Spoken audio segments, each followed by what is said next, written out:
El formato previsto para esta exposición es que luego de estas palabras, el comodoro Raúl Federico va a hacer la presentación de cada uno de los interlocutores, y luego veremos la primera exposición que está prevista, que es la del brigadier Perón.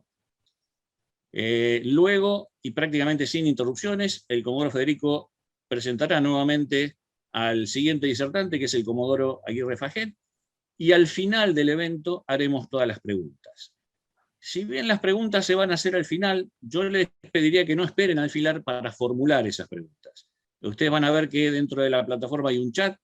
La idea es que a medida que ustedes vayan teniendo, les surjan las dudas o las preguntas o las cosas que ustedes nos quieran conocer y que a lo mejor no fueron dichas en la exposición, que nos la hagan llegar a través del chat. El chat es el único medio de comunicación para la formulación de preguntas, ya que los micrófonos no van a estar habilitados.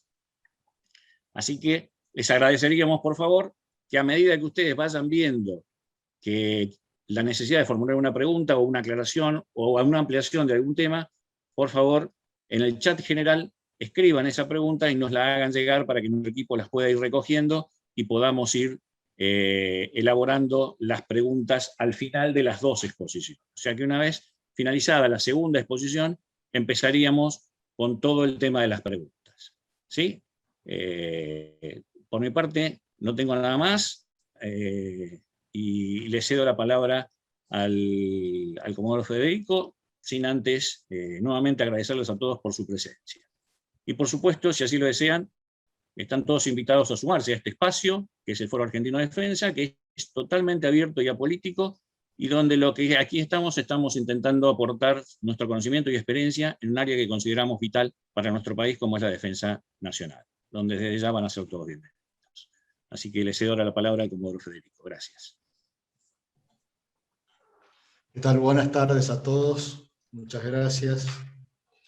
Nuestro primer invitado de hoy es un exalumno del Colegio Marianista de la Ciudad de Buenos Aires. Está casado y tiene 3 hijos. Ingresó a la Escuela de Aviación en el año 1970 y egresó en diciembre de 1974. Realizó el curso de aviador militar y de estandarización de procedimientos para pilotos de combate, y ha sido piloto de los sistemas de armas A4B Skyhawk en Villarreino, San Luis, y de 3 sistemas de armas Mirage, los Mirage 3 EA en la 8ª Brigada Aérea en Moreno, los Mirage CJ y Mirage Mara o Mirage 5P en la 10ª Brigada Aérea en Río Gallegos, y ha sido jefe de escuadrón de los sistemas de armas Mirage, jefe de grupo aéreo escuela en la Escuela de Aviación Militar, jefe de la 3ª Brigada Aérea en Reconquista Santa Fe, jefe del Estado Mayor del Comando de Operaciones Aéreas, jefe 3 Operaciones del Estado Mayor Conjunto y comandante de Operaciones Aéreas. El brigadier retirado Perona pasó a esta situación en septiembre de 2009. Con ustedes, nuestro invitado de hoy puede soltar frenos y poner PC Maxi, señor brigadier. Free Lupote. Bueno.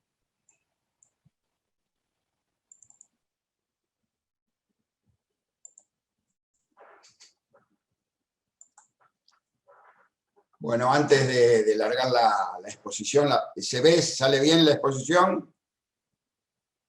¿La están viendo todos? Bueno. Sí, se ve perfecto, señor brigadier. Agradecerle, digamos, a este foro la posibilidad de seguir adelante con digamos, la gesta de Malvinas, la necesidad, digamos, de que se dé a conocer todo lo que ha pasado justamente con Malvinas. Desde ya voy a empezar esta exposición recordando solamente un poco lo que pasó hace justamente 39 años. La génesis de todo esto, y no me voy a meter en la historia, solamente lo voy a mencionar, ha sido el famoso desarmadero de allá de Davidoff, autorizado por Inglaterra, con los hechos, bueno, que creo que es de público conocimiento, ¿no? Lo que disparó un poco, digamos, el problema fue el izamiento de la bandera argentina por parte de los empleados, y otra parte importante que después desembocó en esto que estamos viendo, que fue el 2 de abril. Acá comienza prácticamente la gesta de Malvinas. Pero a esta foto, digamos, tan importante, ¿no es cierto?, para nosotros, que fue el izamiento de la bandera en Puerto Argentino, en la casa de ahí del gobernador, no nos debemos olvidar de esto que generó muchísima presión a las decisiones posteriores. Creo que todos se acuerdan de esta Plaza de Mayo como de las plazas del resto del país. Pero bueno, vamos a entrar en detalle. A raíz de todo esto, y era el famoso que la flota no iba a venir, y la realidad es que la flota navegó desde Inglaterra con todo este material, y vinieron. ¿Se acuerdan de la conversación entre Costa Méndez y Alexander Hay?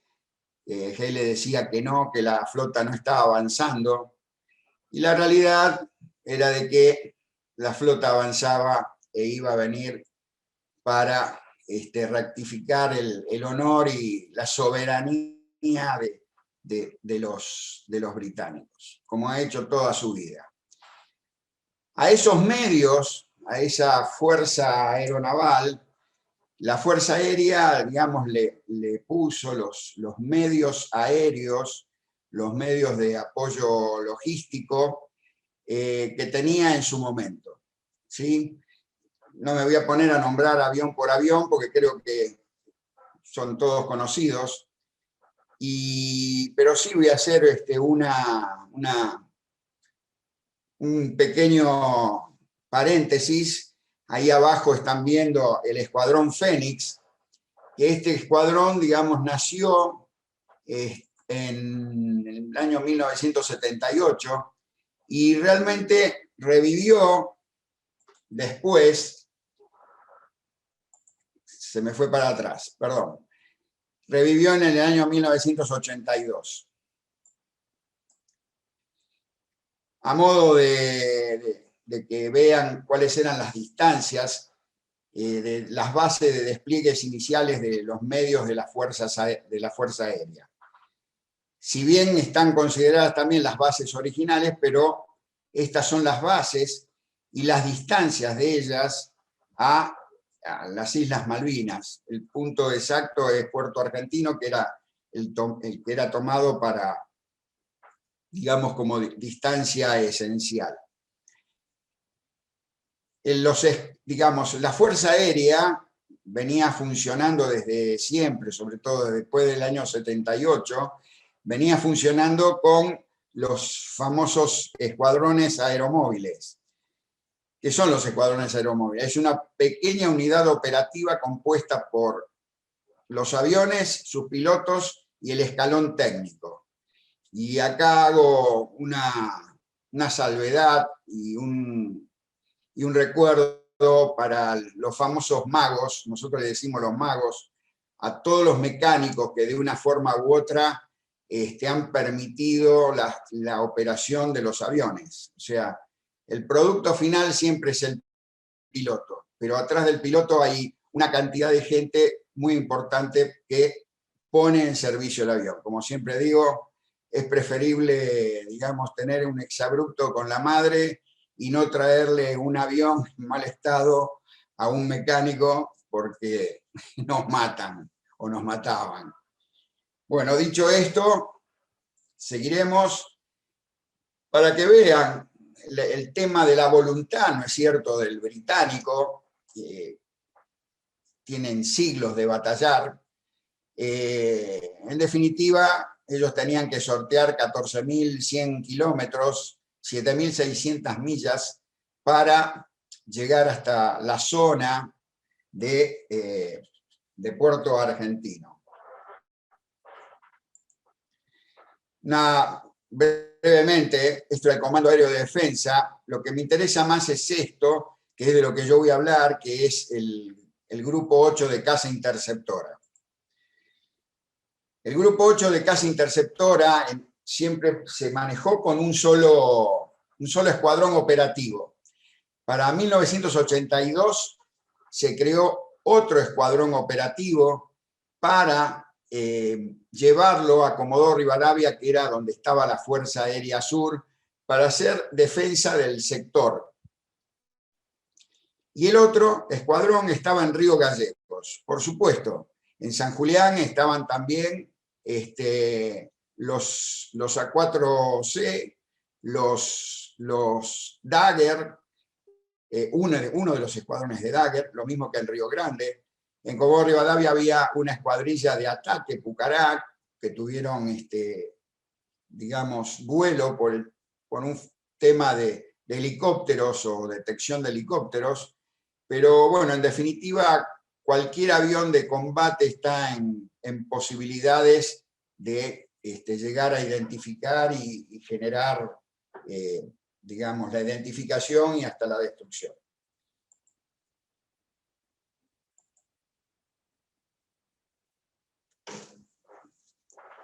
Específicamente, las misiones asignadas a los escuadrones, o los escuadrones aeromóviles, ¿no?, de caza interceptora, tenemos el segundo escuadrón en Comodoro Rivadavia, donde estaba la FAS, hacían alerta, que era la defensa aérea del sector, mirando hacia el este y hacia el oeste. Y el tema de diversión. Diversión no es que los pilotos se pongan a bailar arriba del avión ni nada por el estilo, pero diversión es ir a, como decimos, pincharle el radar al enemigo para que mueva todo su sistema de defensa, inclusive hasta que haga despegar los aviones interceptores de ellos, y bueno, desmejorarle la situación de estabilidad. El primer escuadrón aeromóvil, que estábamos en Río Gallegos, la función que teníamos era exactamente la misma, la defensa aérea del sector, mirando tanto hacia el este y hacia el oeste. Ahora les voy a comentar algo. La cobertura aérea a los cazabombarderos y a los bombarderos que iban a hacer operaciones en Malvinas, y también el tema de la diversión. ¿Cuándo me enteré yo de que esto iba a suceder? En el año 82, el día 30 de marzo, nos designan una escuadrilla de 5 personas para ir a Río Gallegos. Hacía poco que habíamos vuelto de la guardia, por así decirlo, que se hacía en aquel entonces en Río Gallegos después del 78. Y en Comodoro Rivadavia, que era donde hacíamos el abastecimiento de combustible para poder cubrir el otro tramo de Comodoro a Río Gallegos, ahí el capitán Guerrero, yo me bajé con el capitán Testa, y íbamos caminando por la plataforma. Yo le iba a entregar el avión al primer teniente Puig, y nos sale al encuentro y le pide al capitán Testa que le mande unas cartas a su señora. Le dice, pero bueno, mandalas vos. Dice, si total vas a poder salir. No, dice, lo que pasa es que tenemos una misión muy importante. Mira así hacia los costados, como que estaba, digamos, alguien escuchando, y le dice, mira, Jorge, la realidad es que mañana, por el 1 de abril, vamos a recuperar las Malvinas. Bueno, nosotros usamos buzo de vuelo, no digo que se me cayeron los pantalones, porque no, era imposible, pero la realidad es que fue una sorpresa tremenda. Este es un avión, el M3, yo le tengo un gran recuerdo al India 016 porque fue el avión donde hice el vuelo solo, y esta es una configuración clásica de lo que se volaba a Malvinas. el avión, ¿no es cierto?, con 2 tanques de 1.700 litros, los 2 misiles de combate próximos que nos llegaron exactamente el 15 de abril del 82, o sea que tampoco nos hemos podido adiestrar muchísimo con estos misiles, pero bueno, y el Matra 530, este tiene el capuchón opaco, o sea que este es electromagnético. Acá hay una cuasi salida ya no en alerta, sino preparándose para estar en alerta y poder llegar a salir en el tiempo que es necesario, que son más o menos 3 minutos. O sea, del momento que suena el teléfono rojo, que no es rojo, es verde, pero a partir de ese momento, en 3 minutos, prácticamente uno estaba despegando en alerta.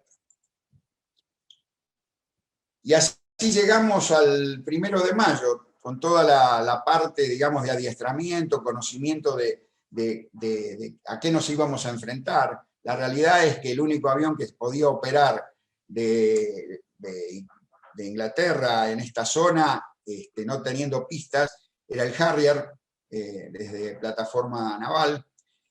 Y así que, bueno, viendo todas las posibilidades y características que tenía ese avión, que era a lo que nos íbamos a enfrentar. Estoy hablando justamente de la caza interceptora, ¿no?, que es la que teóricamente debería ser la interceptación y la destrucción de ese vector. Este 1 de mayo, ¿cuándo comenzó? Allá por el día 1 de mayo a las 4:30 nos despertamos con la caída de 21 bombas de 500 kilos. El objetivo era la pista de Puerto Argentino, o sea, el motivo era negarnos la posibilidad del aterrizaje para lo que sea, o sea, por la exclusión, digamos, de las 200 millas, declaradas solamente por los británicos, ¿no?, por supuesto. Y este es el avión que realizó la operación, el avión Vulcan. Este día salieron 2, uno se tuvo que quedar, si no hubieran sido 42 bombas, y después de 5 reabastecimientos con los Nimrod, llegaban a la zona de Malvinas. Esto demuestra cuál era la postura y cuál era la voluntad, ¿no es cierto?, de Inglaterra con respecto al tema Malvinas. Hacer 5 reabastecimientos en vuelo realmente no es que sea complicado, pero tiene sus bemoles. Y de hecho algunos Nimrod se han tenido que volver, porque bueno, algunos han tenido rotura de la lanza de reabastecimiento, pero montaron una operación realmente importantísima. ¿Qué pasó con esas 21 bombas? Digamos, le pegaron a la pista en una de sus costados, como muy bien dijo el comodoro Mela el otro día en la charla que dio él.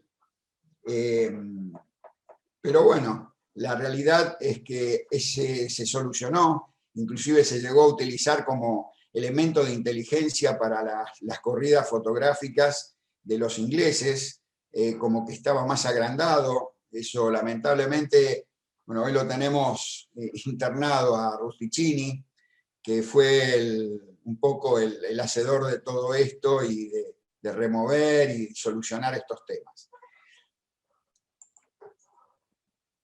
Este es el croquis, supongo que en algún momento lo deben haber visto, pero este es de todo lo que tiraron los británicos en la zona del aeropuerto. Estos son todos los impactos, acá pueden ver las corridas que hubo de los aviones, tanto de Vulcan como de los Harrier, más los tiros navales. Y ahora voy a entrar en lo que, digamos, fue mi vivencia personal, ¿no? ¿Qué es lo que me aconteció? ¿Qué es lo que me pasó? Acá lo que tengo es un cuadrito muy sencillo, ¿no es cierto?, con las características de cada uno de los aviones en cuanto a la parte operativa. Si bien dice acá el Sidewinder AM9L, nosotros Estados Unidos le había dado en la isla Ascensión a Inglaterra los Sidewinder AM9L, que es un misil todo aspecto. Para un poco los neófitos o los que no tienen, que no deben conocerlo, no deben saberlo. Pero la realidad es que este tipo de misil, como bien dice ahí, es todo aspecto. Se puede tirar desde cualquier lado hasta de frente. Y esto está dado por su cabeza, digamos, la cabeza láser que tiene, que es la que produce la deflagración de la carga militar. No así con el Magic que teníamos nosotros, que siempre había que entrar digamos, de un aspecto de 60 grados de cola. ¿Qué era lo que tenía bueno y malo uno y otro? Bueno, el Mirage es terriblemente veloz, entra en velocidad, pero con solamente bajarle la nariz, con ello se puede hacer, digamos, ganar muchísima velocidad y ascender muy alto, más en las condiciones que debería combatir, que sería prácticamente avión limpio solamente con los misiles. En cambio, el Harrier sí tiene muy buena maniobrabilidad a baja cota, mediana y baja cota, y el armamento donde ya mencionamos, sí, el Sidewinder AM9L. El otro problema que tenía el sistema, estoy hablando de M3EA, era que teníamos aproximadamente 10 minutos de combustible para estar arriba de Puerto Argentino, de la zona de Malvinas. Nos habían ordenado no eyectar los tanques de 1700. Los tanques de 1700 son esos pepones grandotes que han visto, que solamente se usan para ferry, es decir, es para trasladar al avión. No es un tanque operativo en cuanto al combate o la operación de combate. Y bueno, el escuadrón, la realidad es que tenía la orden de no eyectar estos tanques. Y como habíamos visto, también en relación a la primera, el tema del combustible, era las distancias a las bases. Y ahora entro, sí, en el tema de cómo, digamos, de las dos misiones mías. Yo cumplí 2 misiones, una misión de la mañana. Bueno, yo lamento, ustedes saben que el piloto de caza, si no puede manejar las manos para mostrar las maniobras, es como que le cortan el oxígeno y le cortan la vida. Así que traté de hacer acá en este esquema un poco, digamos, el movimiento, que no sale, porque a nosotros nos gusta andar con las manitos, pero creo que es más que entendible. En la primera misión, nosotros como tablones despegamos a las 9:10. Quiero hacer una salvedad acá. Resulta que el 1 de mayo, a la mañana, a las 8 y pico, entrábamos en alerta con García Cuerva, el Paco García Cuerva. Yo a partir de ahora no voy a hablar de García Cuerva, voy a hablar del Paco, que es como lo conocemos todos en la Fuerza Aérea. Y resulta que estaba mi jefe de escuadrón, el mayor Sánchez, y bueno, el capitán, o el cabezón polaco Chermiński, estaban de alerta ellos. Cuando nosotros llegamos suena el teléfono rojo, que les dije que no es rojo, sino que es verde, y bueno, salió una fragmentaria porque habían detectado, bueno, incursiones de aviones en la zona de Puerto Argentino. Nos echaron. La realidad es que esa misión hubiera sido nuestra, pero el jefe de escuadrón nos echó. Dice, no, ya se estaban bajando la escalera, ¿no? Y nos echó, y bueno, fuera. Digo esto porque a mí me marcó una cosa muy importante en cuanto a lo que es el liderazgo de una persona y sobre todo en una situación de conflicto conflicto de guerra, haber tomado la decisión que iba a salir él, bien podría haberse bajado y haber subido nosotros, no hubiera habido ningún inconveniente, porque era así.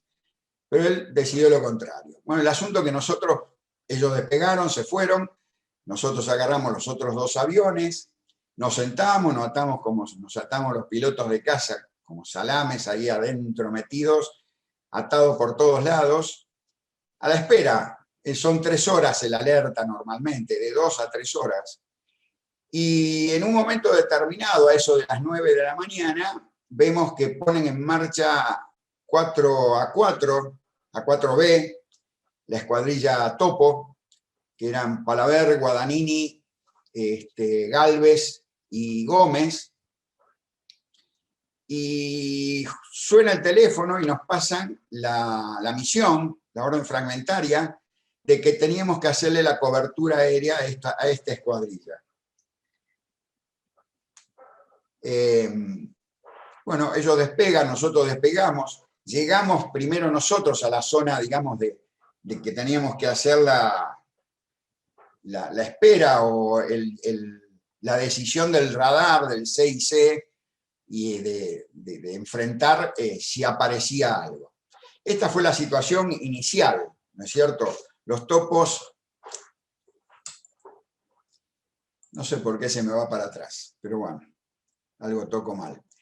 Esta es la situación inicial, y posterior a esto, cuando nosotros ya habíamos llegado al bingo, digamos, de combustible, ya nos estábamos volviendo, ya habíamos puesto rumbo hacia el oeste, escuchamos que aparece por el radar una PAC, ¿sí?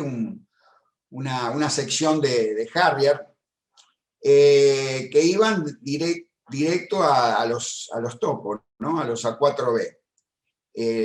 El rol de combate, o sea, el controlador de combate que estaban en este momento acá fue el primer teniente Faber y el alférez Mercó. Ellos fueron los que llevaron adelante esta interceptación y toda la maniobra. García Cuerva, o sea, esas son las cosas de la guerra, ¿no? García Cuerva el radar le estaba dando órdenes a los topos de interceptar a los Harrier. Cuando García Cuerva se da cuenta de esto, dice, no, están equivocados, nosotros somos los interceptores. Y me dice, Charlie, volvemos. Bueno, de hecho volvimos, los Harrier en persecución de los topos.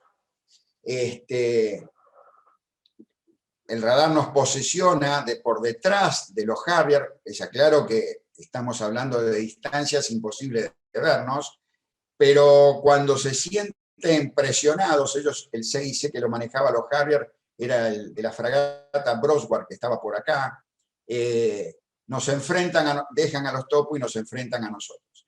Se ve que tanto los Harrier, bueno, nosotros ya estábamos mal de combustible, muy mal, pero los Harrier se ve que también. Ni bien nos cruzamos, los Harrier se fueron hacia el este, y bueno, y nosotros motor arriba y hacia el oeste. Bueno, llegamos, ¿no es cierto?, al casino, aterrizamos, el mecánico me llama y me dice, señor, dice, ¿tiene idea de con cuánto aterrizó en combustible? Digo, no me lo digas porque me voy a asustar. Bueno, eran 120 litros. Para un Mirage, 120 litros es un estornudo, ¿no? Así que, bueno, muy apretados en combustible. A raíz de esto, y volvemos otra vez,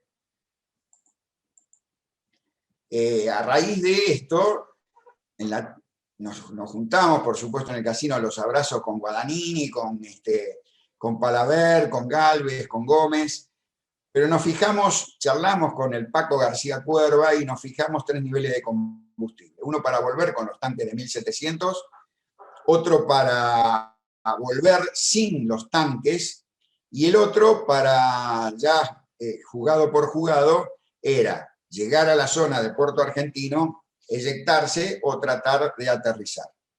Esa fue la realidad y así terminó. Bueno, al final de la charla esta, 2 cositas nada más rápidas para que después lo vamos a hablar. Y así llegamos a la tercera, digamos, la segunda misión, la sección Dardo, por la tarde. Ahí estuvimos en el aire, en el mismo espacio aéreo con el galgo Aguirre Faguet, que después nos va a charlar.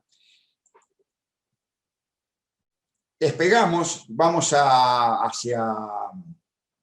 hacia Malvinas, y ni bien llegamos, el hoy día brigadier Guillermito Saravia nos dice que teníamos un blanco como 90 millas.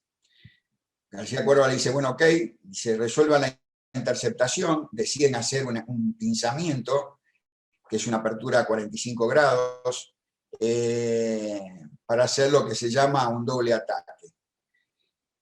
Primer día del conflicto, todos entrábamos por la misma frecuencia, o sea que las órdenes que nos daba el radar a nosotros se entrecortaban, hablaban con otra persona, con otra escuadrilla o con otro avión. El asunto es que en un momento determinado yo me encuentro prácticamente a 8 millas frente a frente con un avión que lo identifico, digamos, como un Harrier, y digo, ok, tengo un blanco a la vista, y ahí nomás empiezo una terrible trepada. En este punto, me olvidé decirle algo importante, en este punto, o sea, antes de la separación, García Cuerva me dice, eyectamos los tanques y colocamos preparación misil. Hay que enfriar la cabeza del misil para que tenga buena detección infrarroja. Me quedó el tanque derecho colgado. En esa situación, cuando trepamos, y primero fue un cruce, después en la trepada yo dije, lo voy a ver muy por debajo mío, no fue así. Esta es una representación, digamos, pictórica de lo que pasó. Yo prácticamente estábamos lado a lado, muy cerquita, muy cerquita. Así que los dos lo que tratamos de hacer es tirar el avión hacia la parte de atrás del otro. Con lo cual se produce un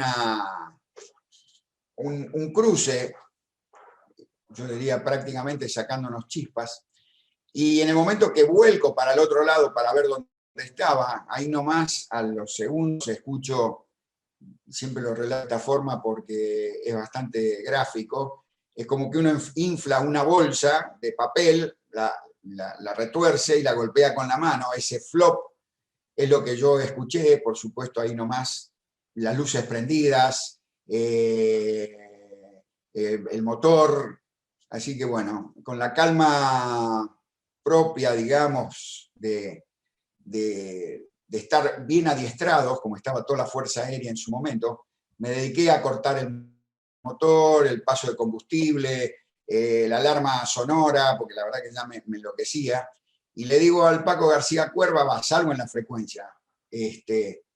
Paco, me dieron, voy a tratar de llegar a esa costa, una costa que tengo al frente, y eyectarme. Es lo que me dice, bueno, suerte pibe, y no escuché nunca más del Paco García Cuerva. Soy piloto, no soy paracaidista, y la realidad es que me pegué un porrazo de esos, si bien me acuerdo del curso y me acuerdo mucho del capitán Gacetini, que fue nuestro instructor de paracaidismo, no saltamos, pero sus enseñanzas y el curso me sirvió muchísimo para comandar y llevar el paracaídas medianamente a donde nosotros queríamos. La realidad es que había mucho viento en altura, así que me lo sacaba. No teníamos traje antiexposición, pero bueno, caigo en este punto y el avión cae en una pequeña bahía de acá. Yo en la caída, en la bajada, veía un establecimiento, que bueno, que por supuesto después me enteré que, porque me llevaron ahí, era la base aeronaval de Bahía Elefante, donde estaba la compañía del Batallón de Infantería 3, la escuadrilla aeronaval de los B-45 Turbo Mentor, los Pucará que se habían ido de Darwin a la mañana, y un grupo de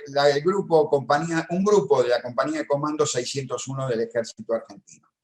Ellos tenían el Augusta, el Irundú, el A-109, y este era piloto por el teniente aviador Enrique Riz, el cabo Guidiño, que estaba de copiloto, y Romero, que sería el auxiliar. Ellos fueron los que me fueron a buscar. En un momento determinado, bueno, realmente me emocionó muchísimo haber visto el helicóptero, y me llevaron a la base aeronaval. De ahí al otro día, en un B-200, el capitán, ¿cómo se llama?, Fiorentino, y el capitán de corbeta Pitaluga, me sacaron de Bahía Elefante y me llevaron a Río Grande. Ahí me encontré con el Napo Martínez, que seguramente debe andar por acá, mi instructor de vuelo en el CAM, que era Simati, que me subieron a ver al avión. Bueno, prácticamente ahí a mí se me termina el conflicto bélico en cuanto a participación. Pero ahí empieza otra parte de mi vida en cuanto al tema de la guerra. La verdad que era un león enjaulado en mi casa. Y a los 3 días me entero, yo daba por sentado que el Paco García Cuerva, ¿cómo se llama?, había ido a Puerto Argentino. Y efectivamente ahí estaba el Paco García Cuerva, pero en otra situación. Él le dice a Saravia que iba a ir a aterrizar a Puerto Argentino. Para hacer eso había que hacer una inicial, ya sea por el norte o por el sur, hacia el este, para entrar por el este hacia el oeste. Los vientos reinantes normalmente son del oeste, pero a su vez estaba el corredor antiaéreo de Puerto Argentino. Y esta es la trayectoria, digamos, consensuada, después de preguntarle a mucha gente por dónde fue que pasó el Paco García Cuerva, hasta que terminó en una determinada situación. Acá está Monte Tumbleton, más atrás, él entra por acá. Acá hay una sección de Panar con ametralladoras de 12-7 que él empiezan a tirar. ¿Por qué? No sé, pero empiezan a tirar. Y esto es como el dominó, tira uno y después empiezan a tirar todos. El tema, ya espero que se pueda escuchar, el tema es que volando por acá, cuando llega a esta zona, acá todos tiraban, todos le tiraban, hasta que, por supuesto, una batería delgada 601, creo que es batería de 35 o 30, es el que lo derriba. Esto lo vio Rusticini, que estaba en el aeropuerto, estaba por acá. Y ahora como último, les voy a pasar una filmación que hizo Nicolás Casamseu. Él me dijo, yo tengo bastante relación con Nicolás, y dice que esto ha sido un fragmento de lo filmado. El resto lo borraron todo, porque él lo había visto inclusive el derribo y vio cuando cayó. Está tirando contra el aeropuerto de Malvinas.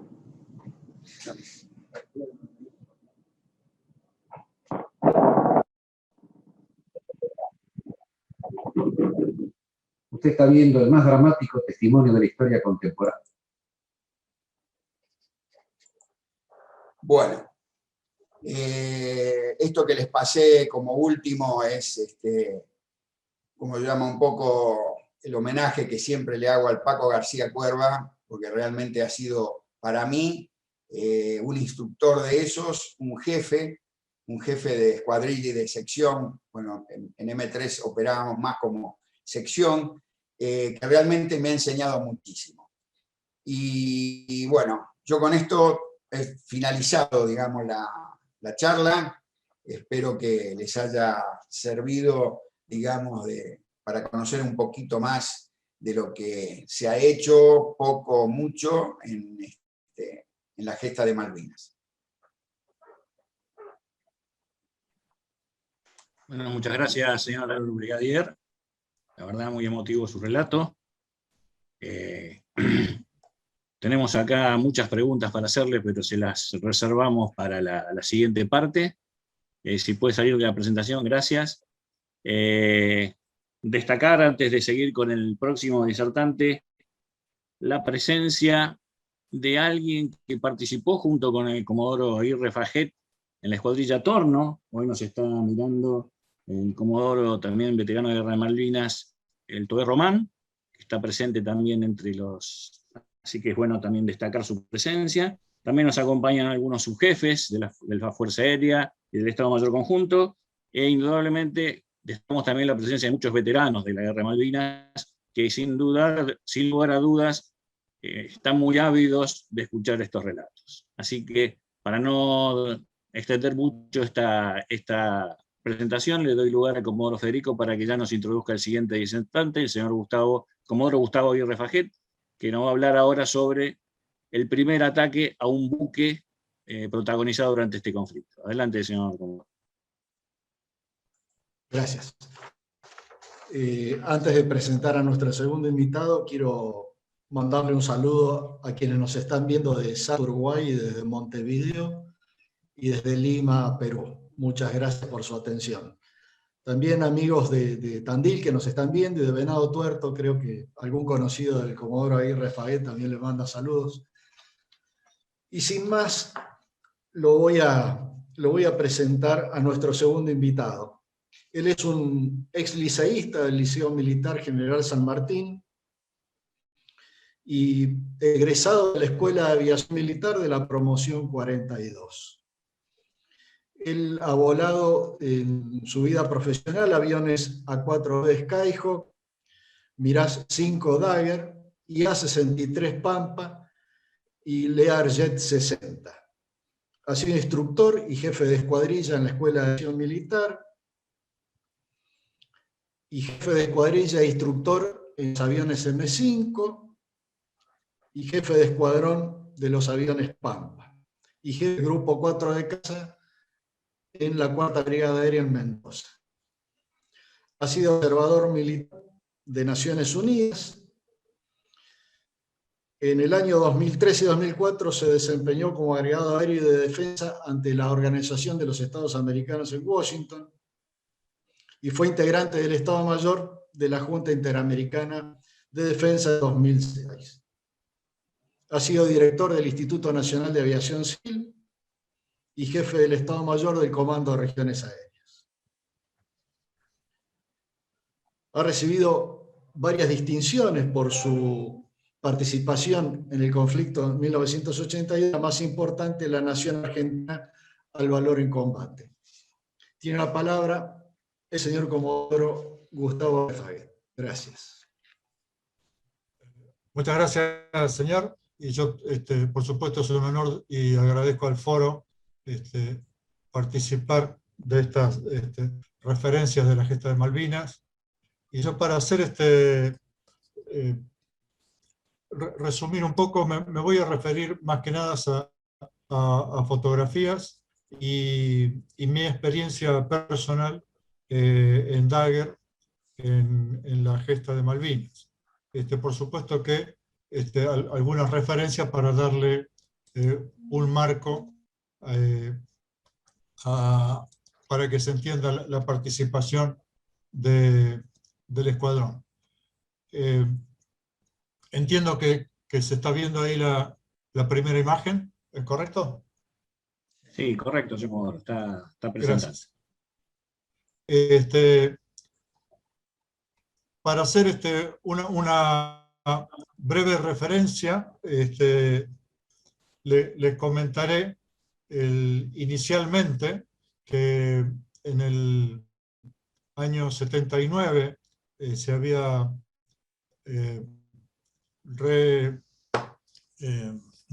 yo ya estaba operativo, apto para el combate en el año 81, pero había sido destinado en el año 79. Y esta es una fotografía con camaradas e instructores de esa gran unidad de combate. En los primeros días de abril, tal cual lo que mencionó recién el brigadier Perona, el escuadrón Dagger se fue desplegado inicialmente a Comodoro Rivadavia. Ya a partir del 7 de abril estábamos por allí y la Task Force estaba todavía bastante más al norte, pero a medida que pasaron los días se fueron redesplegando unidades, otro escuadrón a Río Grande y parte de los M5 que me tocó estar en ese escuadrón, fuimos a San Julián. Graciosamente siempre tenemos algún emblema. El nuestro se llamaba la Marinette y las abutardas salvajes era el otro escuadrón de Río Grande.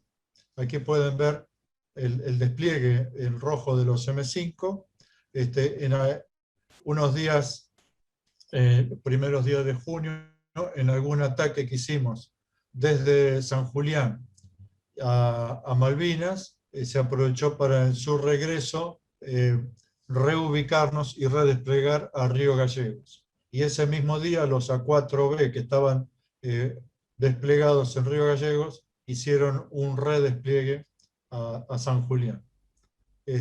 Valga eso como, para mí como un pequeño ejemplo de qué operativo fue la Fuerza Aérea, y hoy hablaré de la participación de Dagger, pero realmente para mí es un orgullo saber que toda la institución, con diferentes sistemas, tanto de artillería, helicópteros, aviones de transporte, bombarderos, helicópteros, cómo fue una participación integral, y es aquí en este gráfico que hay algunos de estos diferentes sistemas de armas. Muy bien. Estando en Comodoro, era impresionante el movimiento que, a medida que avanzaban esos días de abril,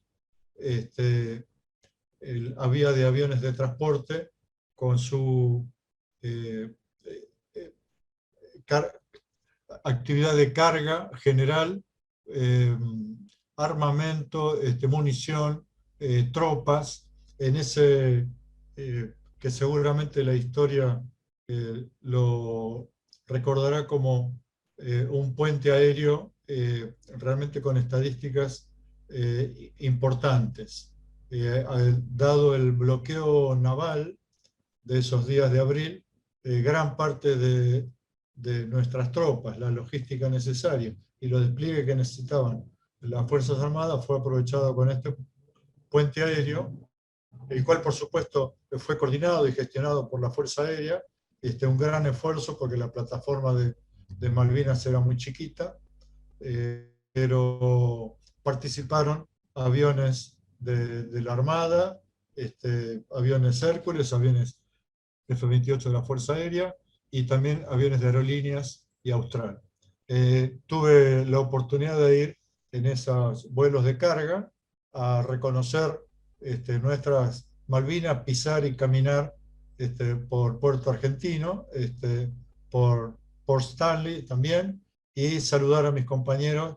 Fui con Juan Bernard, que luego caería en el estrecho de San Carlos, y estuve con Daniel Jukic, que el 1 de mayo también sería atacado y muerto por ese ataque de Harrier en Darwin, cuando su Pucará estuvo con problemitas en la rueda de nariz y no pudo salir de esa base.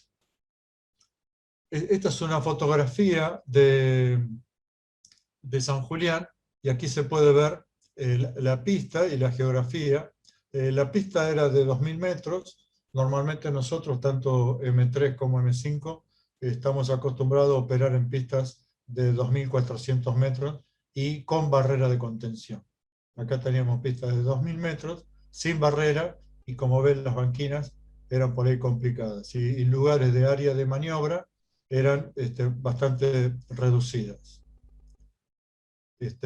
Y aquí también como ejemplo hay una sección despegando, y ahí pueden ver, espero que lo vean, un avión despegando en los últimos metros de la pista. Normalmente cuando operamos con combustible full y cargas externas, como eran 2 tanques de 1.700 o 3 tanques de 1.300 litros, lo que hacía un total de 7.200 litros, más las bombas, 500 libras, hacía el avión bastante pesado.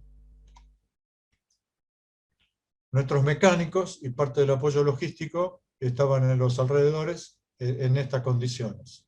Excelente personal y muy leal y preocupado por cada tuerca y operatividad de nuestros aviones. Y sin ellos seguramente poco podríamos haber hecho. También personal militar civil, subalterno y oficiales que participaron de esta logística, y ellos vivían en un gimnasio, o sea, acá trabajaban, H24, y vivían en un gimnasio con reducción y limitaciones de uso de agua, baños y demás, como se pueden imaginar. Vistas de San Julián y de las limitaciones que les comentaba, que seguramente se pudieron ampliar y mejorar para el traslado de bombas y demás, con planchetas de aluminio. Aquí se puede ver al final, seguramente era un día de despliegue y redespliegue. Acá estaban Pucará, que seguramente luego saldrían para su base normal, que era o en Puerto Argentino, Malvinas, o en Santa Cruz. Venían siempre recambios desde Reconquista. Y aquí se puede ver también al fondo los búnkers que normalmente compartíamos con A4, o cuando teníamos algún avión en problema, normalmente se atendía allí. Todas las mañanas teníamos nuestra formación. Aquí pueden ver algunos participantes también del foro, como Sergio Donato, acá está Gerardo Isaac, en Ataque al Invencible, el que fue brigadier general Constantino, de Mierre, acá está el brigadier Paredi, San Polque, que era nuestro jefe de escuadrón, y por ahí está Teniente Aguirre, que era un poco más joven, el brigadier general Callejo, el brigadier Pedi, Isaac, o sea que vale como referencia, excepto mi persona, digamos, qué excelente personal que estuvo siempre involucrado de la Fuerza Aérea. Una imagen, normalmente uno ve la Patagonia con viento y seco, pero tuvimos varios días con llovizna, humedad, nieblas y piso bastante fangoso. Así que vino muy bien tener estas pistas de aluminio, estas planchas de aluminio, para, por supuesto, poder realizar el mantenimiento y carga de aviones. Bueno, normalmente el piloto no tiene la dificultad de la trinchera o de estar en un catre o en una carpa. Nuestro hospedaje era acá en el hostal de la Municipalidad de San Julián. Excelente personal, excelente atención. Este era nuestro comedor en la bahía, y bueno, aquí estábamos normalmente en nuestras horas de descanso, y repartíamos también en la pizarra del aeropuerto quién debería quedarse. Normalmente en diurno estábamos mayor parte del tiempo al lado de la pista, pero también había un reciclaje de personal como para poder mantener los descansos apropiados. Descansos que se fueron abreviados porque, en pocas palabras, el escuadrón fue reducido casi a la mitad con el pasar de los días. Aquí en nuestra sala de pilotos, dentro del aeropuerto de San Julián, normalmente teníamos que estar con traje antiexposición. Había pilotos que estaban a 5 horas, a 3 horas, había pilotos que por ahí tenían que estar en la cabina, en alerta. Y bueno, en esta foto acá está, que fue el brigadier Callejo, Román, Di Meglio, Carlos Castillo, que luego caería en mayo, y el teniente Daniel Valente. Muy bien, llega el 1 de mayo. Como bien decían, la agresión inicial de esa madrugada del 1 de mayo, así que nuestras primeras bajas, las primeras incursiones. El Dagger también tenía la posibilidad de hacer algunas, y de hecho se hicieron, salidas como cobertura o defensa con misiles, pero el misil del Dagger era un misil muy básico, nada que ver con el que tenían nuestros primos de M3, era el Jaffir, así que la mayor parte de misiones nuestras eran con bombas y cañones. No, hasta ese 1 de mayo, no, no sabía que nos iba a tocar cuadrilla Torno, el privilegio de probar la teoría. Todos esos días anteriores, no es nuestra función principal hacer ataques a objetivos navales. Así que en esta readaptación a esta situación táctica, se habían estudiado diferentes alternativas. Y terminamos en esta, que fue volar en gran altura por combustible, descender hasta la altura de las islas Cebaldes, empezar un vuelo bajo, un vuelo rasante ya al norte de la Gran Malvina, y con velocidades que iban inicialmente de 420 nudos, luego fueron de 480 nudos, y cerca de los vientos, un poco más, cerca del lugar de ataque. En esta zona avistamos Harriers. Aquí, como dijo recién el brigadier Perona, fue la zona de evolución del combate con los Harriers, y participamos en silencio de lo que estaba ocurriendo y de la operación del radar. Era realmente impresionante la cantidad de comunicaciones breves, concretas, concisas, pero al mismo tiempo en cada vuelta de pantalla o estaban guiando un helicóptero para rescate, o estaban los Canberra que iban a ser interceptados, o los A4 que estaban haciendo otro ataque. Avisaron a nosotros que había Harriers en la zona, realmente como si hubieran estado toda la vida en guerra. Por eso vuelvo a repetir lo que decía recién el brigadier, que el entrenamiento nuestro no fue tan malo, porque realmente sabía lo que teníamos que hacer. La diferencia era que el enemigo estaba en serio, no era entrenamiento. Y realmente no tuvimos accidentes. O sea, los caídos nuestros y los aviones que rompimos fue en combate. O sea, que eso también habla bien de la operatividad de la Fuerza Aérea. Perdón. Luego de ese paréntesis, aquí fue muy feo ver parecía perfectamente un buque, y es la Roca Remolinos. Luego continuaron rasante. También vimos, Román avisó, y Di Meglio observó que el Harrier que pasó detrás nuestro estaba muy alto, y seguramente con dirección contraria, así que seguramente estaba con los dardos y no con nosotros, así que lo ignoramos y seguimos con el ataque, con la navegación rasante nuestra. Teóricamente, el lugar de ataque nuestro, donde deberían estar los buques, era la Bahía Anunciación, pero ahí no estaban. Di Meglio nos dijo de lo poco que se habla en esta misión. Vamos formados lado a lado, así que podemos ver las señas que nos hacemos, pero no hablábamos, solamente estábamos en escucha.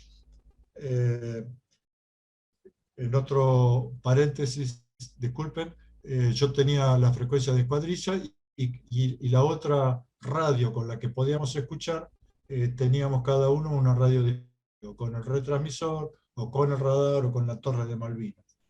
Bueno, yo, un par de minutos antes de encontrarnos con los buques ingleses, Di Meglio dijo que volábamos 3 minutos más, estábamos ya cerca del mínimo de combustible, y muy rasante, no veíamos ningún buque, pero sí vi unas ráfagas de líneas de fuego desde Puerto Argentino, que lo tenía a mi derecha, a la costa, a unas 8 millas, y luego me enteré que esas ráfagas eran por el acercamiento de García Cuerva y su derribo. Y el grito en la torre que decían al éter, no le tiren, no le tiren. O sea, eso pasó unos segundos antes de encontrarnos con estos buques británicos. Bueno, la primera visión que tuve cuando pasamos las estribaciones de la península, de Freycinet, mi avión, como numeral, yo estaba más hacia el lado del mar, Di Meglio en el centro y Román hacia el lado de la costa. Lo que me tocó a mí era el buque, la popa de un buque, así que no era momento de planificar, es lo que me tocó.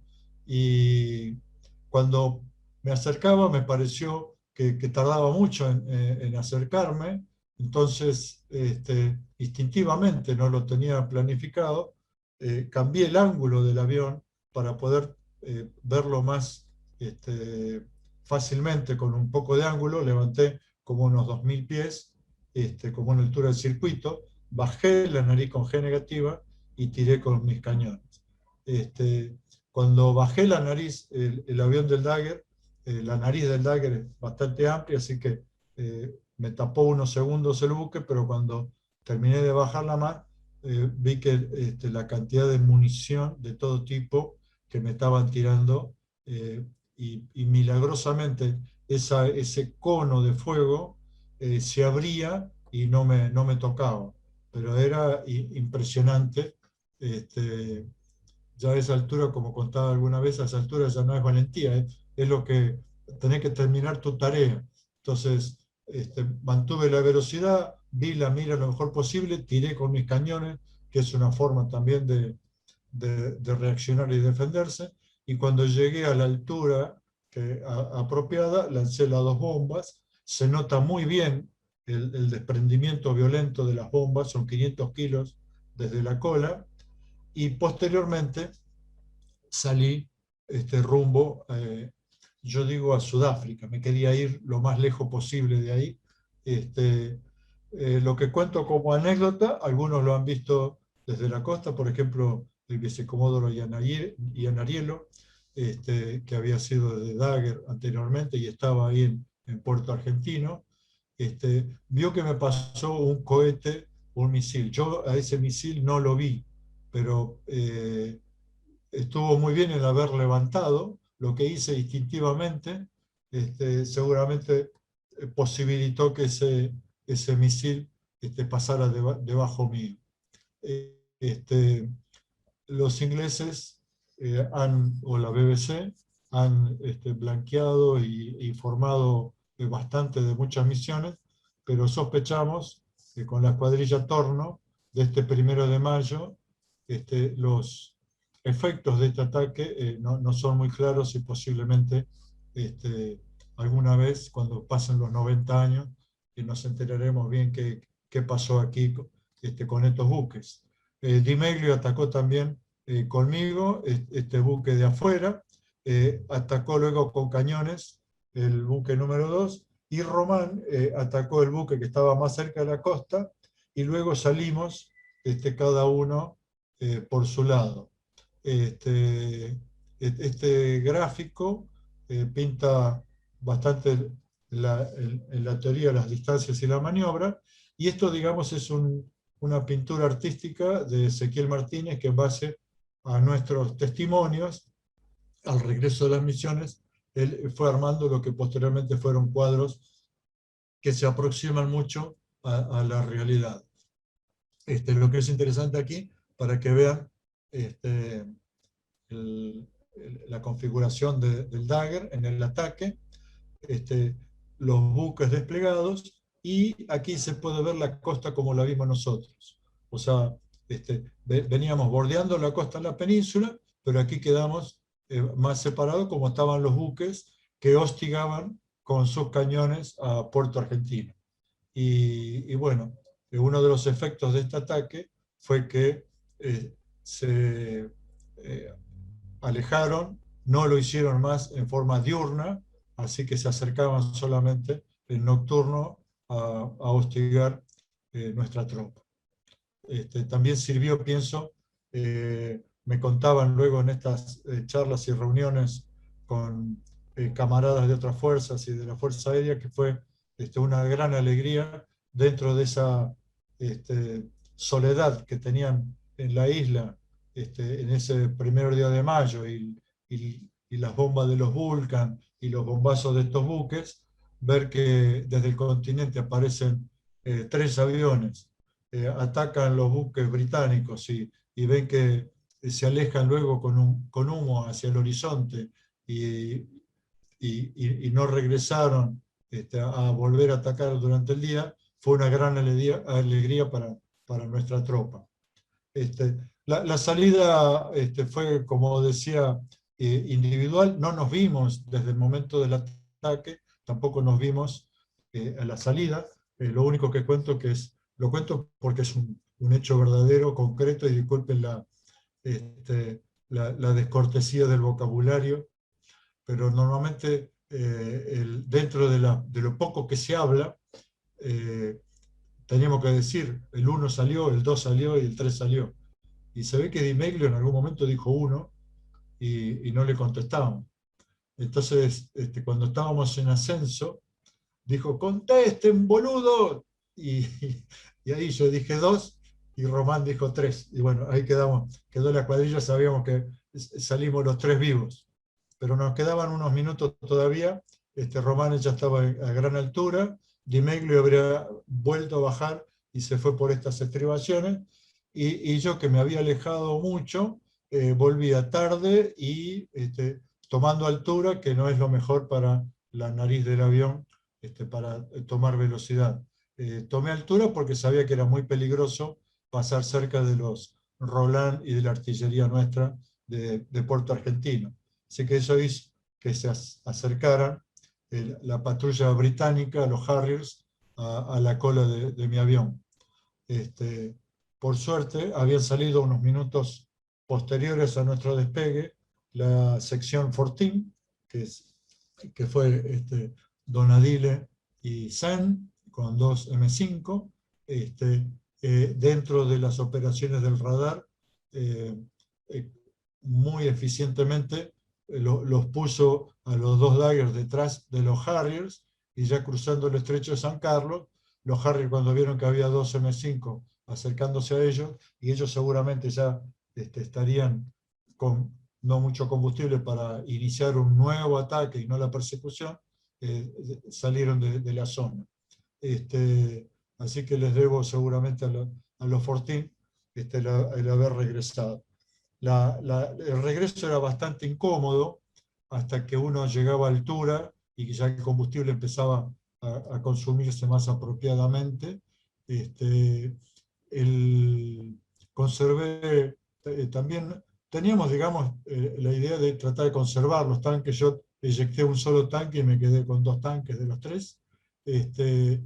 Y regreso frente al sol, con solamente viendo muy poco, y poco combustible y nada de armamento.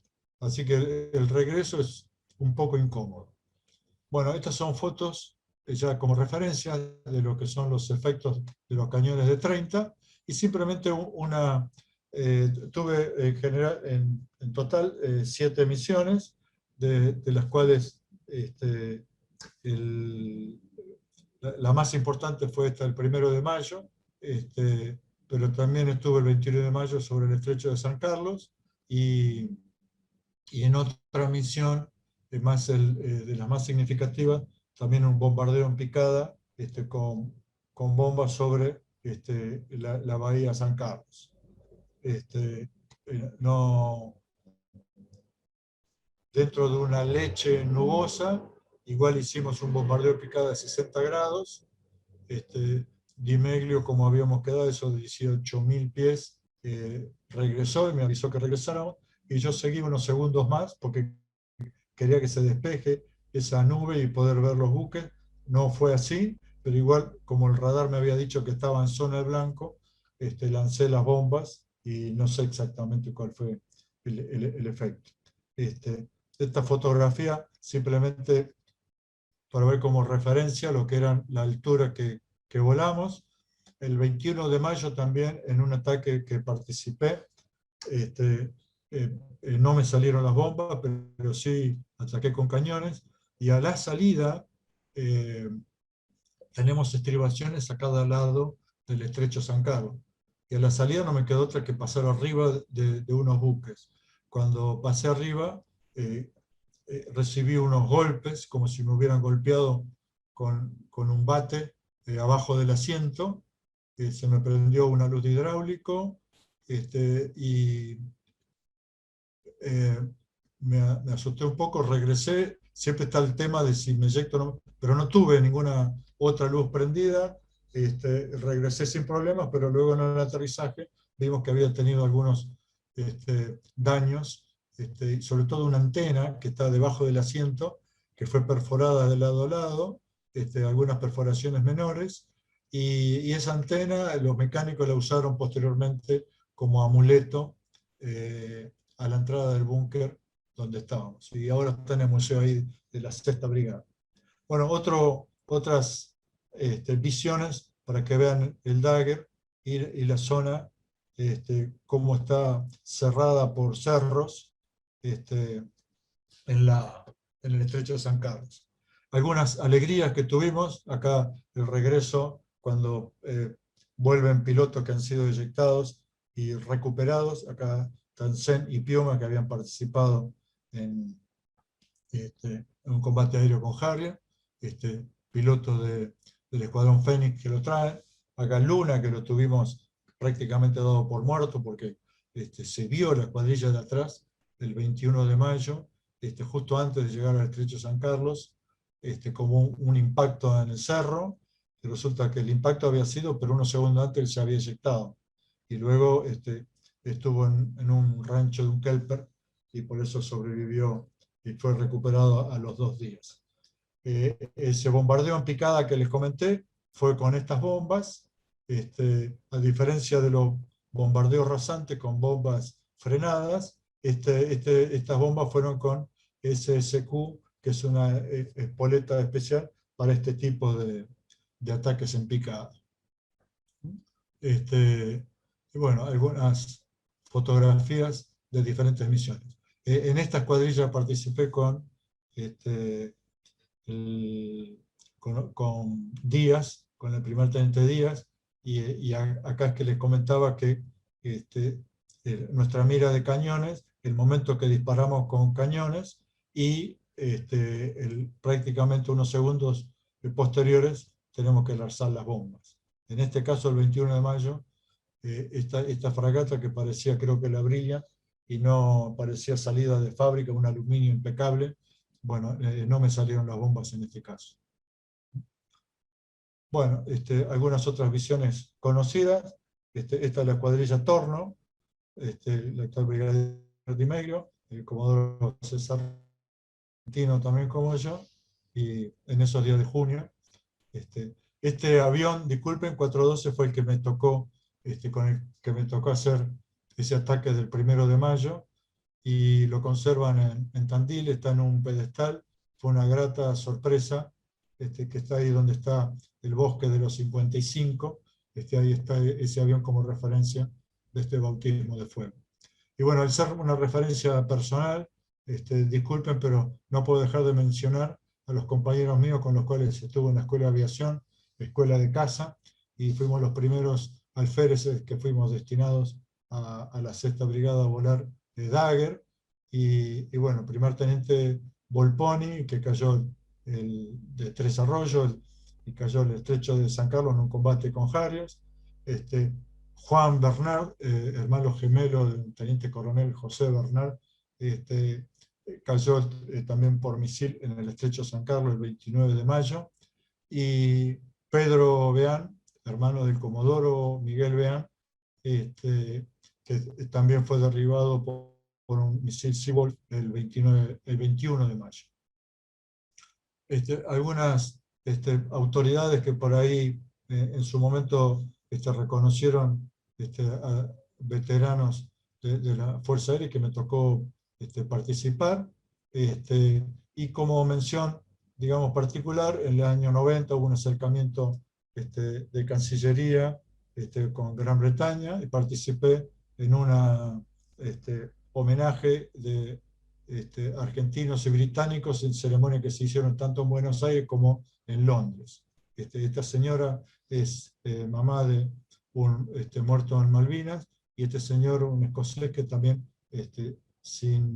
perdió las piernas, y este señor es muy particular también, Jolie, que es británico, capitán de navío, médico, y hay pruebas, y ha escrito un libro de su preocupación por la salud, tanto de veteranos y heridos argentinos o británicos en y posterior a la guerra. Dentro de esa ceremonia, bueno, me tocó participar de la ceremonia con los caídos británicos, con autoridades. Y este es otro compañero mío del liceo, Jorge Casco, y otro compañero mío que lo visitó en Darwin, el coronel Pablo Oliva. La ceremonia que se hizo en la Avenida del Libertador, la menciono porque es una caricia al alma, no solamente personalmente como veterano, sino de que la familia, los hermanos, las esposas, las viudas, los hijos, saber que la población tiene un gran respeto y cariño por lo que se hizo en Malvinas y por sus veteranos en general. Para finalizar, posiblemente me voy un poco más allá del tema, pero espero que la Argentina, que hoy está como incompleta, pueda encontrar con sus autoridades una salida a esta situación a futuro. Así que muchas gracias por esta oportunidad, y bueno, estaré atento a las preguntas. Muchísimas gracias, señor Comodoro. La verdad, un honor y un orgullo poder tenerlo acá y haberlo podido escuchar en esta tan emotiva y tan importante disertación. Así que, muchas gracias. Muchas gracias, señor Comodoro. Y bueno, mientras seguimos recibiendo las preguntas que ustedes quieren realizar, les recordamos que las preguntas, por favor, tienen que estar dirigidas y referidas al tema central de estas exposiciones. Los expositores no son expertos del tema Malvinas, sino que cuentan lo que son sus relatos particulares de lo que les tocó vivir, por lo que les pedimos que por favor las preguntas que hagan estén centradas sobre temas de la exposición y de las vivencias de los expositores, y no por ahí en temas en general.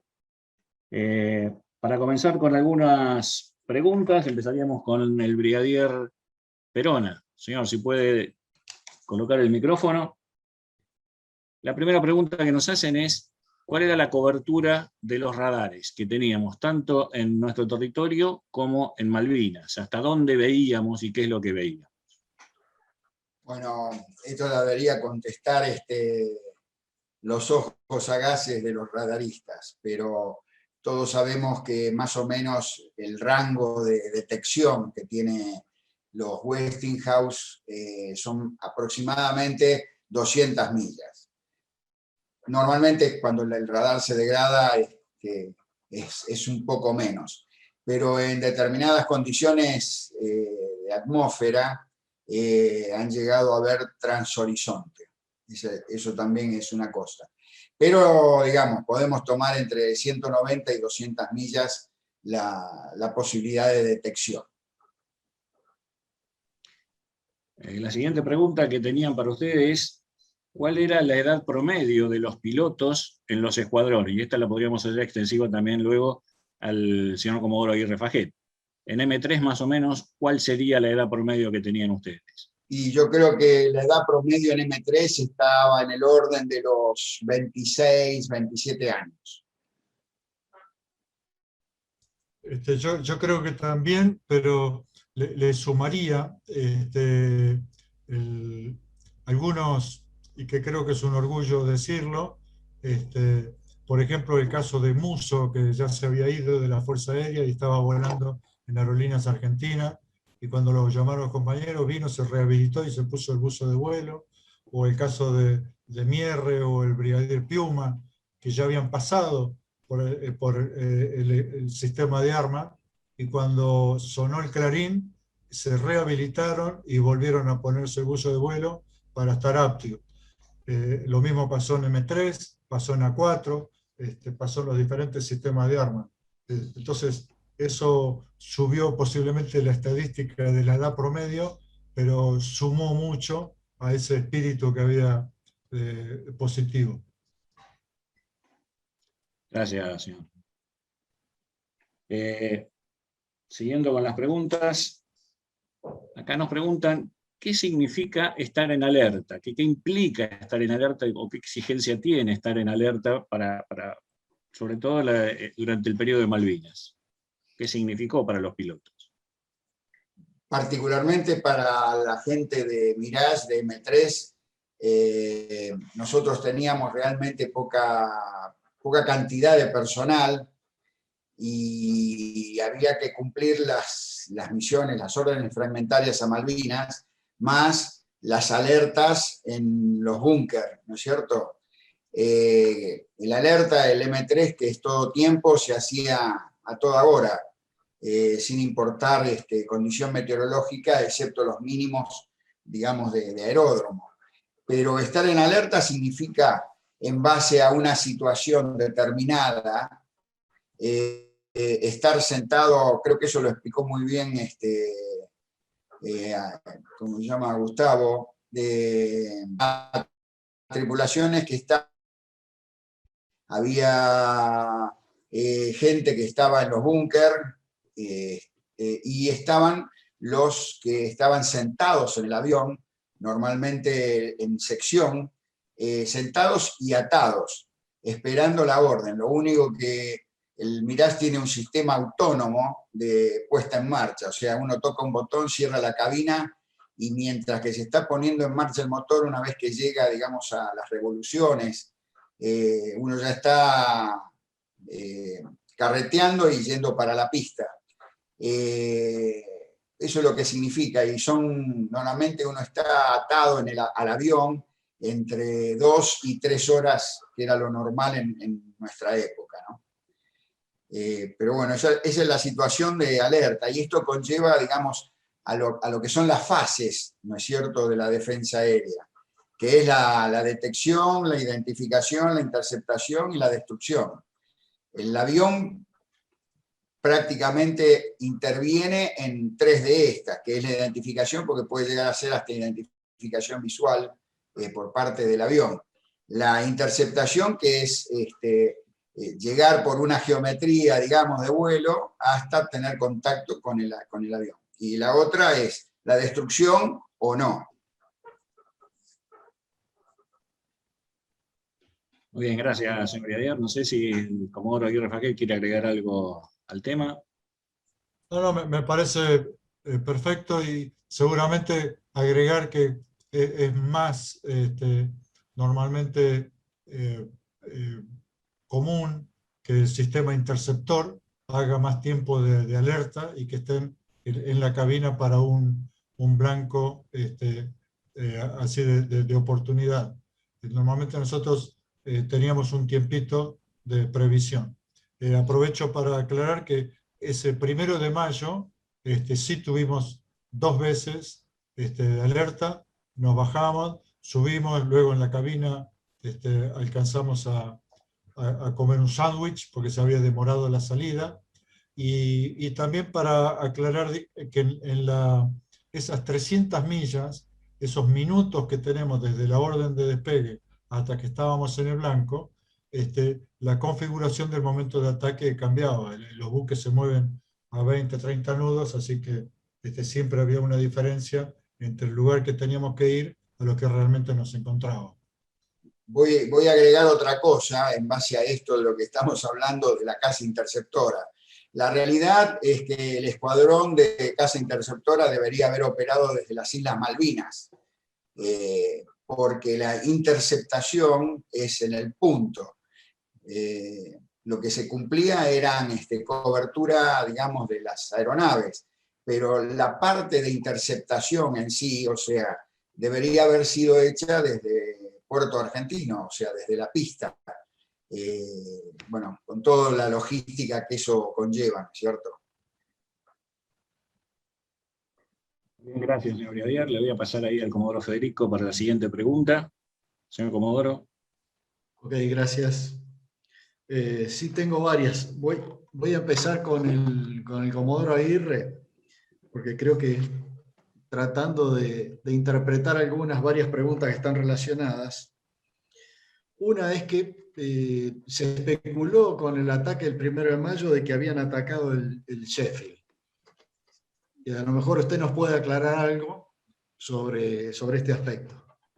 Bueno, sí, seguramente participé en estas averiguaciones y nosotros al final, como todos los integrantes de la Fuerza Aérea, cuando regresábamos de una misión, pasábamos por la sala de inteligencia.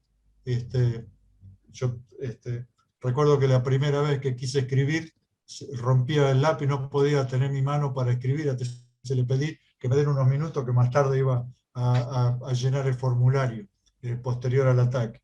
Pero respeto mucho el trabajo que hizo el comodoro Moro. Hemos tenido conversaciones entre nosotros en la escuadrilla Torno, pero yo no pude aportar datos a este buque atacado, si fue, porque la teoría o la hipótesis del efecto de este ataque puede haber sido que hayamos atacado la Sheffield, o qué buque exactamente atacamos. Normalmente ese tipo de respuestas nos dan los británicos, o sea, no tenemos esa matrícula para saber qué es lo que atacamos. Y en el caso mío en particular, cuando asomé la nariz, yo tengo, que no debe haber sido más de 1 o 2 segundos, la visión de la popa de un destructor. Pero luego fue tal la munición que recibí en contra, que no podía contestar a las preguntas si había tal tipo de antena, tal tipo de cañón, tal tipo de, o cuál era el perfil de ese buque. Así que la investigación que se hizo es muy seria.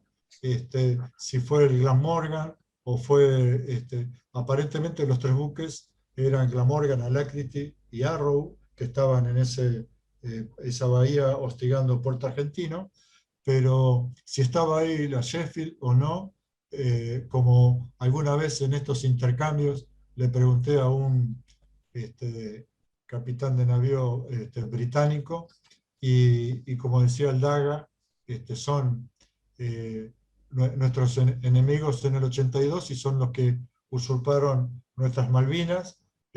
Ojalá que esto se resuelva a futuro, pero ellos saben la cuestión de la guerra, y dice el secreto militar es secreto militar, y por algo pusieron 90 años para sacar algunos papeles. Así que habrá que esperar un poco.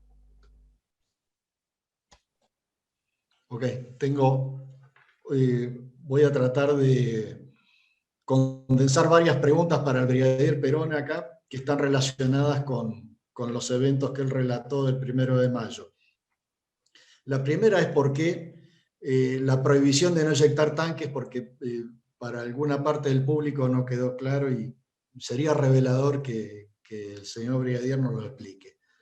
Y después sobre el derribo de García Cuerva, si tenía alguna alternativa después del combate ahí, y cómo influyó el derribo de García Cuerva en el resto de los días que vinieron, ¿no? Después.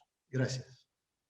Bueno, con respecto justamente a la primera, no sé si se acuerdan de ese cuadrito, a nosotros nos habían dado la orden desde la FAS de no eyectar los tanques de 1.700 litros.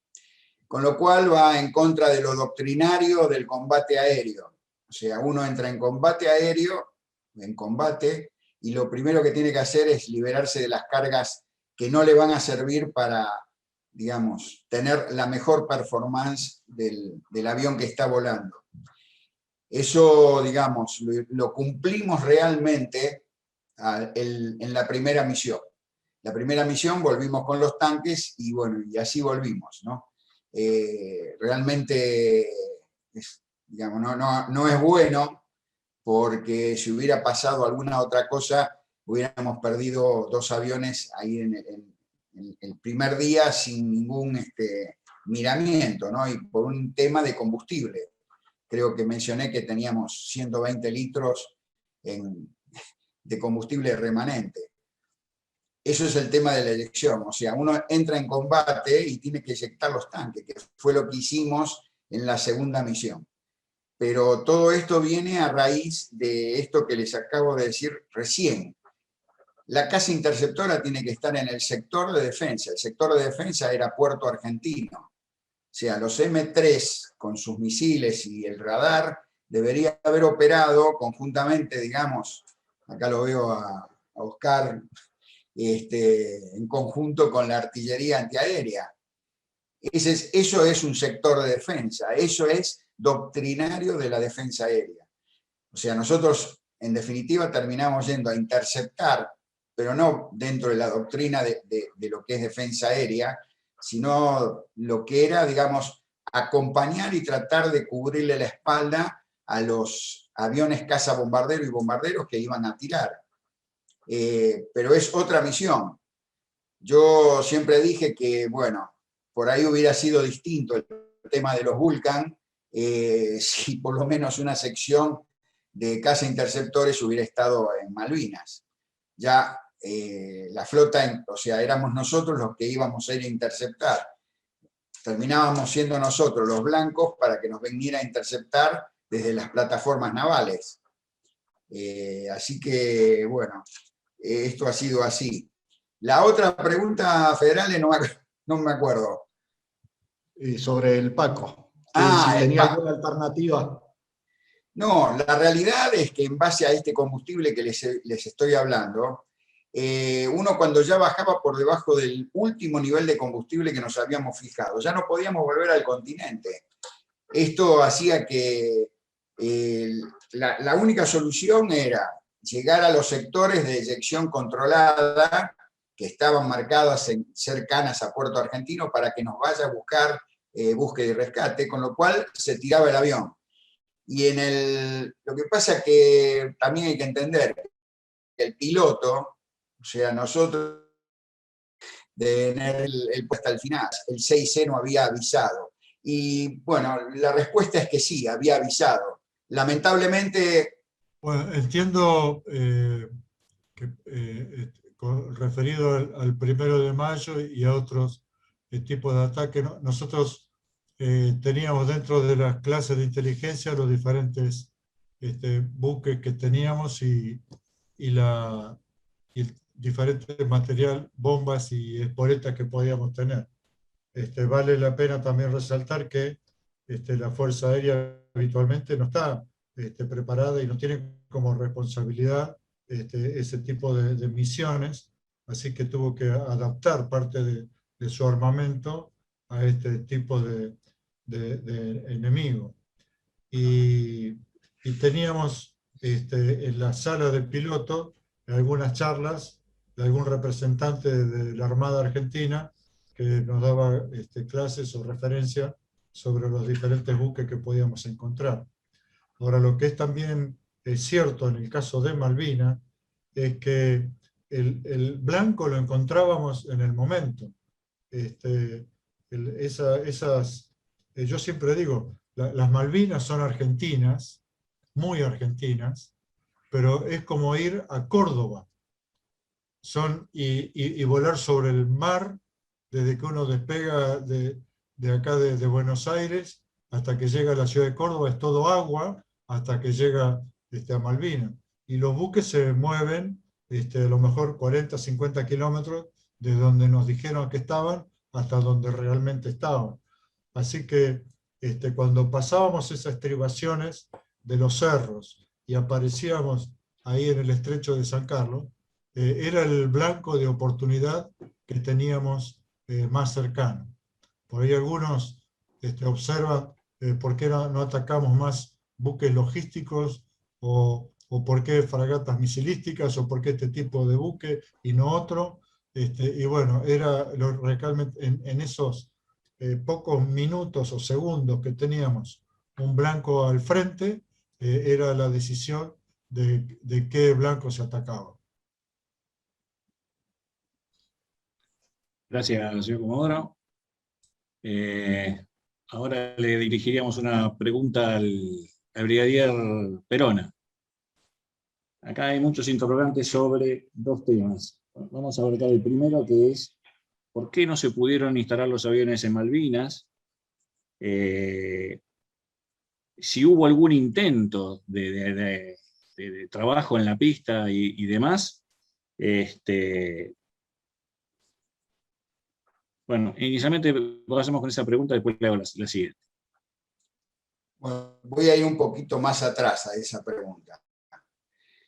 La realidad es que nosotros para el conflicto con Chile nos preparamos un año antes. Si recuerdan un poco lo que dije de cuando nos enteramos de que íbamos a entrar en conflicto con Inglaterra, se da de bruces, como dicen los gallegos, con este tema, o sea, la preparación que hay que tener anterior a un conflicto. Esa preparación fue prácticamente en un mes, diría yo. Y con el, digamos, con el sallo colgado de que después del 2 de abril se quedaba una compañía de comandos y íbamos a las 3 banderas. No sé si se acuerdan de este hecho. Bueno, por supuesto, nosotros en planeamiento, ante la duda de un modo de acción, siempre tiene que existir el plan B. Y bueno, lamentablemente acá el plan B no existió. Y bueno, fuimos a una guerra donde creo que no se terminó realmente de hacer y llevar las cosas que hubieran sido necesarias. Por lo pronto, la Fuerza Aérea tenía 3 pistas NATO de 2.400 metros de largo por 45 de ancho. Esas se pueden poner en cualquier lugar del territorio de Malvinas, de cualquiera de las 2 islas. Por supuesto, con una logística atrás sumamente importante. Pero también yo siempre digo, la guerra es cara. O sea, si vamos a una guerra, sabemos que va a haber que oblar dinerillos. Y bueno, eso no se hizo. Las pistas estaban, las iba a traer teóricamente un buque o 2 buques de Elma, que una vez que, digamos, los británicos determinaron la zona de exclusión, y bueno, ya no se fue, ya no se pudo abastecer más por barco las islas. Y la realidad es que, bueno, el escuadrón de Hércules y de los aviones de carga se llevaron el sallo de todo lo que se tuvo que llevar. Recuerden que hasta el 13 de junio, como bien dijo el Comodoro Mela, se llevó un cañón Otto Melara de 155. ¿Sí? ¿Por qué no se llevó a partir del 2 de abril? Bueno, esas son preguntas que había que hacerlo a otro nivel, ¿no es cierto? Yo lo hablo, digamos, como participante y actor de un conflicto, que a medida después que fue pasando los años y la vida, uno va estudiando y viendo cosas que, bueno, que realmente no terminan de cerrar. Así que la realidad hubiera sido extender la pista como la extendieron los británicos después de recuperar lo que ellos dicen que es su territorio.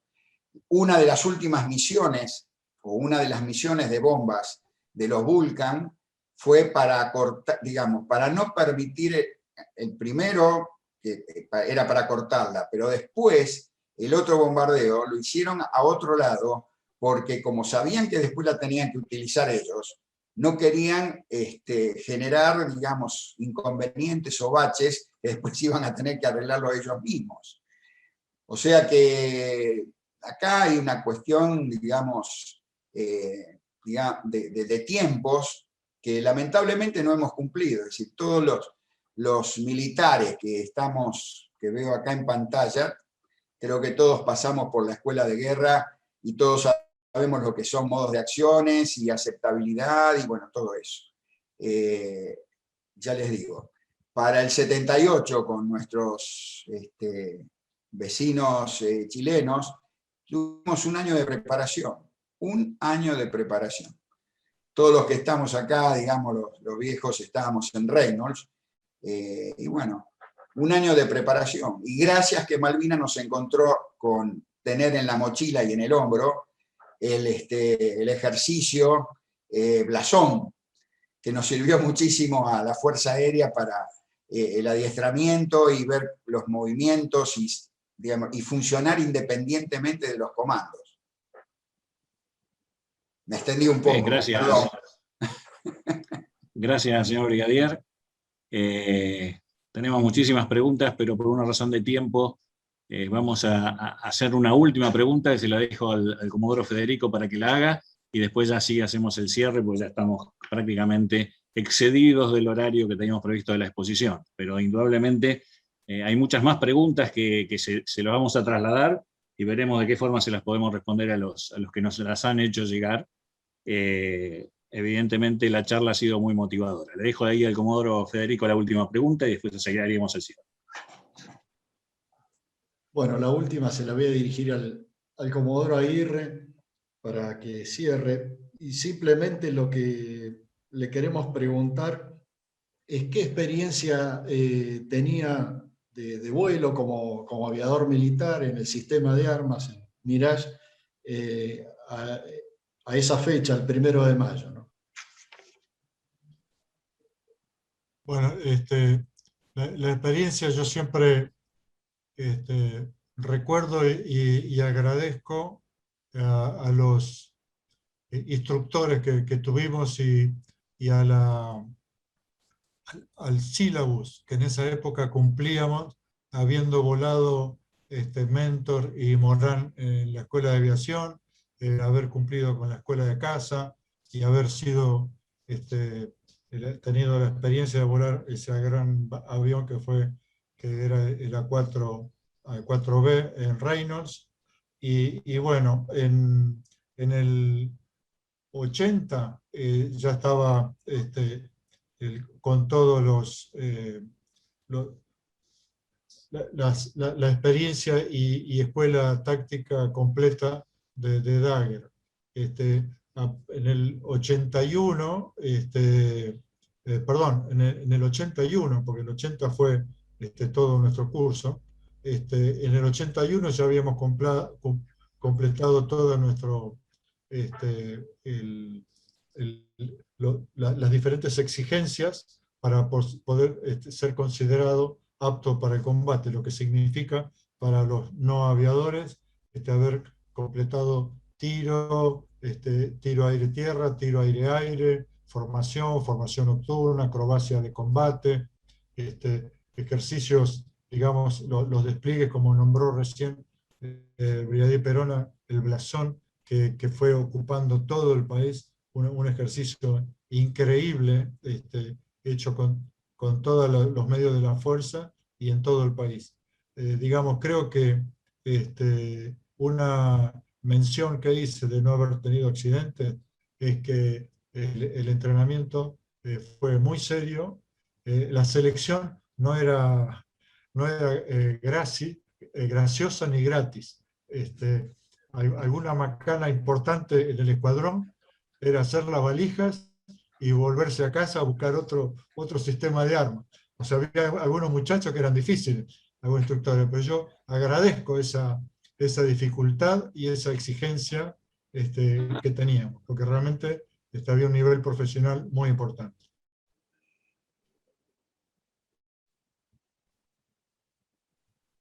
Muy bien, muchas gracias, señor Comodoro. Y bueno, con esta última pregunta damos un poco el cierre a esta invaluable exposición. En primer lugar, creemos haber cumplido acabadamente con los interrogantes. Sabemos que hay más preguntas, pero lamentablemente el tiempo no nos permite completarlas. Seguimos con nuestra agenda del ciclo Malvinas, y estas exposiciones de alguna manera son parte de los objetivos del foro propuestos para difundir esta temática tan importante. Por lo que en nombre del presidente del Foro Argentino de Defensa, el licenciado Santiago Lucero Torres, les agradecemos a todos, principalmente a los disertantes y a todos los que participaron de esta exposición por su presencia, pero en particular al señor brigadier veterano de guerra de Malvinas Carlos Perona y al comodoro veterano de guerra de Malvinas Gustavo Aguirre Faget por la sencillez y la claridad de su exposición. Claramente los argentinos no sabemos, a veces no nos damos cuenta del privilegio de tener héroes vivos entre nosotros, y creo honestamente que ustedes son parte de esos héroes que la Argentina se está perdiendo de conocer, y esta es una excelente oportunidad para justamente mostrarlos al mundo. Gracias a sus familias y principalmente gracias por permitirnos este invaluable testimonio que seguramente lo vamos a atesorar para la historia. Gracias también a todos los presentes por su activa participación, en especial a aquellos veteranos que hoy nos acompañaron y que también fueron parte de todos estos relatos, los relatos que vienen a partir del 1 de mayo, y a todos los que invitamos a sumarse, y a todos obviamente los invitamos a sumarse como futuros expositores, y como miembros activos del Foro Argentino de Defensa. Un agradecimiento especial para el personal de Unión Republicana, que como siempre está estrechamente colaborando con nosotros y nos facilita principalmente esta plataforma, y para todo el equipo del foro que participó en la coordinación del evento, especialmente al comodoro veterano de guerra de Malvinas, Raúl Federico, que hoy tiene también la tarea de ser co-coordinador mío. Sin más, esperamos poder reencontrarnos con ustedes la semana que viene, donde la temática va a ser relacionada con la vida del crucero General Belgrano, y por supuesto en las siguientes exposiciones, donde continuaremos durante todo el mes de mayo con la Agenda Malvinas. Un saludo cordial para todos, y nuevamente, en nombre del Foro Argentino de Defensa, muchísimas gracias por su presencia y participación.